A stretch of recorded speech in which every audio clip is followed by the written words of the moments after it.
Hello and welcome to the Ufilms Oscars Rundown.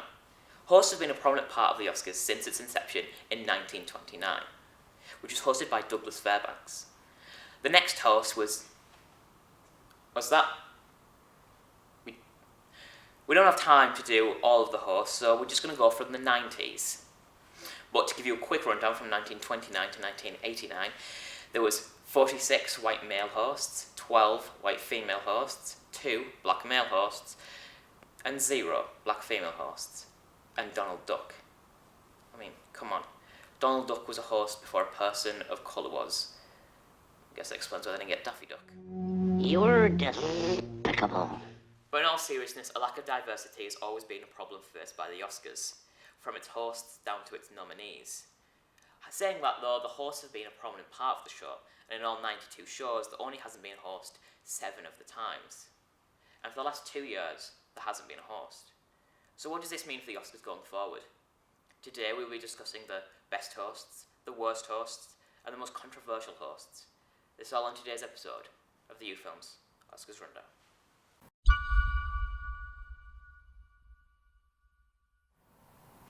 Hello and welcome to the Ufilms Oscars Rundown for the history of the hosts.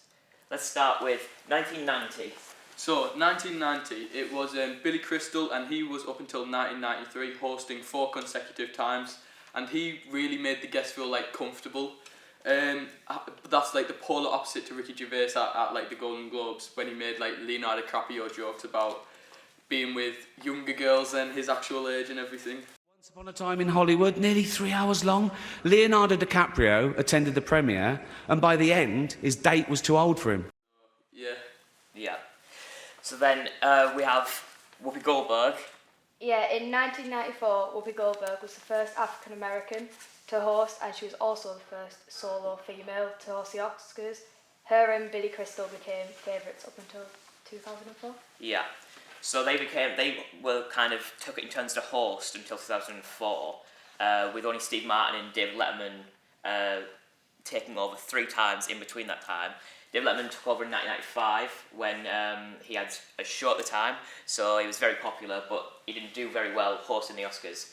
But then going into the 2002 Oscars, after everything that happened in 9/11. Yeah, so wasn't it Whoopi? Yeah. Whoopi Goldberg, she did a great job in dealing with like the high tension after a 9/11 because everything was still up in the air and nobody knew like what was right or anything at the minute, and like everyone was a bit worried about the day to come in that sense. Yeah. So she did a great job in dealing with that. But Tom Cruise did an amazing emotional speech about 9/11, even though he wasn't the host for that year.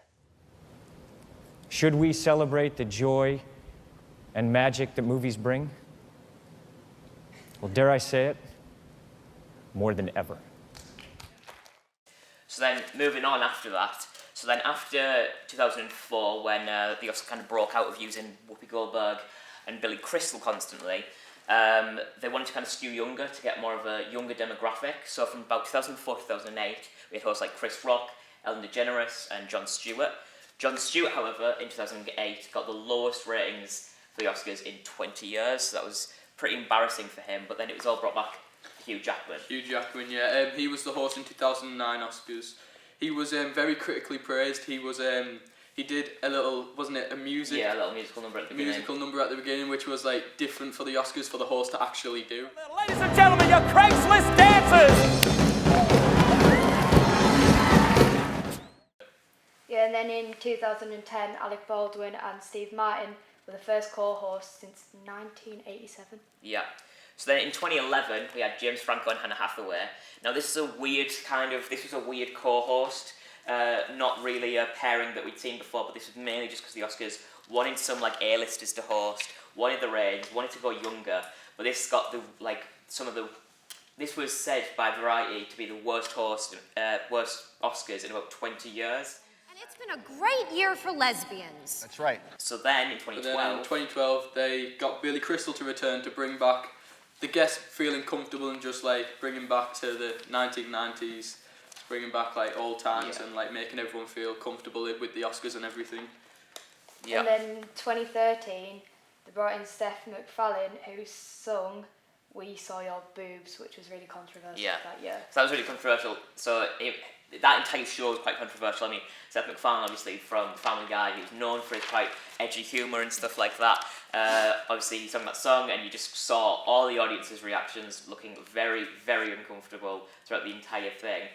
In the movie that we saw your boobs. Kristen Stewart, we saw your boobs in On the Road, and in Monster, we saw Charlize Theron's. Helen Hunt, we saw them in the sessions, and Scarlett Johansson, we saw them on our phones. Then in 2014, we had Ellen DeGeneres host, and that's when she took the famous selfie that got the most retweets of all time for like quite a while. In 2015, we had Neil Patrick Harris, so it was going quite well for these couple of years, and then we had the whole controversy in 2016. Yeah, with Chris Rock. So Chris Rock was a host, obviously like a comedian in many movie comedies and just a comedian in general. He spoke about the Oscars being too white. That's right. Is Hollywood racist? You're damn right Hollywood's racist, but it ain't the racist that you've grown accustomed to. Hollywood is sorority racist. It's like, we like you, Rhonda, but you're not a Kappa. Because that's when we had the hashtag Oscars So White, and he addressed that in his opening monologue. So then 2017, Jimmy Kimmel was the host, and Best Picture was announced wrong, but obviously he had to cover it up and make sure everything was okay after that. But he was still brought back in 2018 so that he wasn't embarrassed. Yeah, and that's what a lot of people think, is that like he was brought back just kind of avoid embarrassment on his part so that he didn't kind of get blamed for the whole debacle in 2017.